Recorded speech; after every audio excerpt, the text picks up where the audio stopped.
Well, greetings and welcome to The View from the Road, my mostly weekly video of the goings-on here in the Thompson School District and the greater Loveland area. And this week, I have a special guest.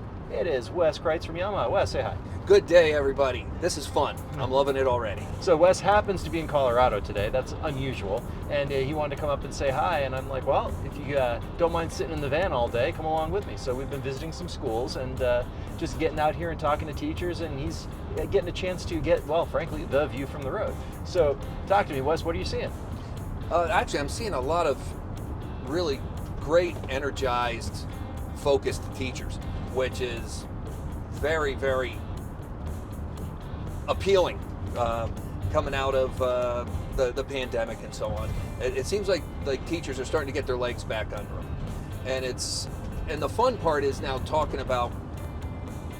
And we were just talking a little bit with one of the educators about now that we're into this next basically phase of learning. What things did you bring with you from the downtime, the pandemic time, that are helping you in the classroom? And because a lot of stuff was done makeshift. A lot of folks were just kind of finding stuff in the market and saying, hey, I think I can use this to do this. And now we're seeing, people saying, well, now that I'm using this, I wish it would do this. Yeah, it's actionary, not reactionary. Yes. Because I remember, when COVID hit, I distinctly remember it. It was we left for spring break. It was a Friday the 13th, strangely enough, and we were told when we left for spring break because Tim was in preschool at the time. They said, well, we're going to be gone an extra week, and that turned into basically a year. And no one had a cohesive plan because we were all just making it up as we went along. But now that we have a little more perspective on it, and I've been saying for a long time that all this stuff with remote learning or connecting, I guess is the better way of putting it, and remote collaboration was coming. It was already in place, it was coming down the pike, but there was never the urgency to put it into place. So I think that everything that happened put us at least a decade ahead of where we would have been otherwise. And so now that the toothpaste is out of the tube, instead of trying to put it back in, the question is, what can we use it for? And yes, you following that analogy through, obviously it makes a mess and not all of it is useful. But yeah, to what you're saying, how can we incorporate the positives that came out of this to be more effective with what we're doing and streamline the process? And when I talk to when I travel with other road reps and so on, I try to instill. The one question that a lot of people ask is, as soon as they meet a band director, or they meet a music educator, or they meet anyone in an educational field, they say, one of the first things they say to them is, what can I do to help you with your program? And for me, that's the wrong opening question, because that question, to me, at least personally, having come from being a band director, is already inferring that I've walked into their classroom and I've determined that they need a ton of help. Yeah. There might be teachers who are, yes, they need help, but it's so what this has really opened up is completely different conversations than you would have had 5 years ago when you're visiting with educators. It's more fact-finding. It's refreshing to me because it's fact-finding. It's talking to teachers saying, using basic interview questions that you would use if you were interviewing someone for a job. What's your biggest challenge right now? Yeah. Rather than assuming what their challenges are, and there are some things that are common throughout. Some of the answers that we're getting now are so much different than they would have been 5, 6, 7 years ago. Oh, easily, yeah. And I think a lot of it is focusing on student engagement.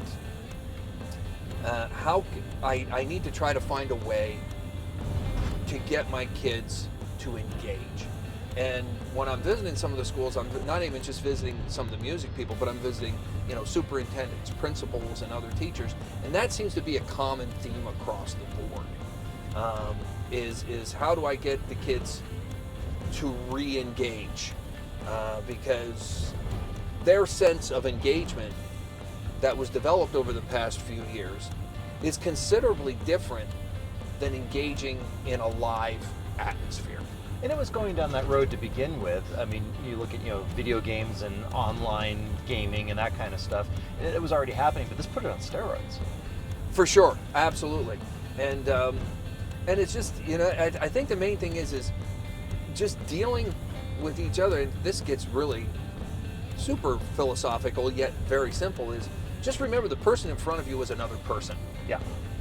And when you keep that as the number one thing in the front of your mind, I'm not saying it's going to get easy, but solutions are going to come easier.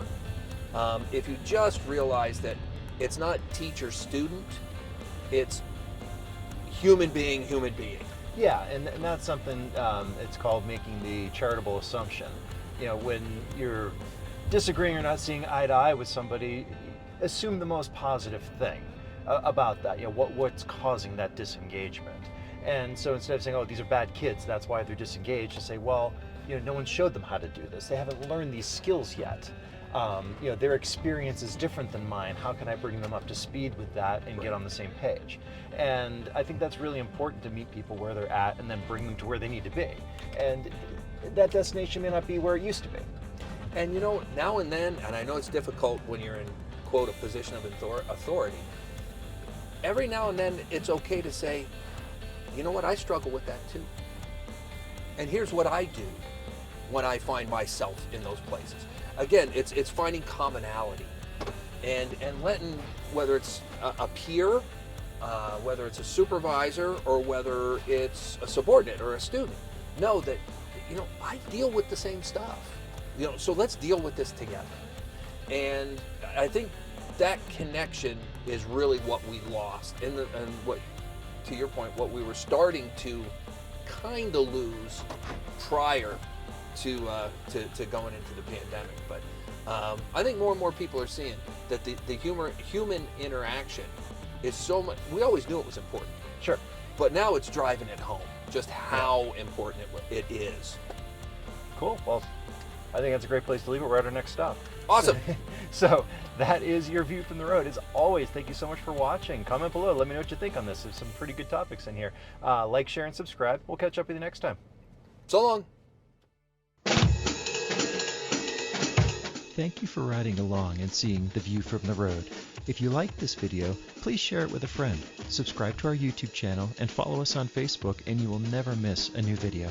I'm Drew Holmes, owner of Boomer Music Company and educational representative for the Thompson School District in Loveland, Colorado. Thanks for watching.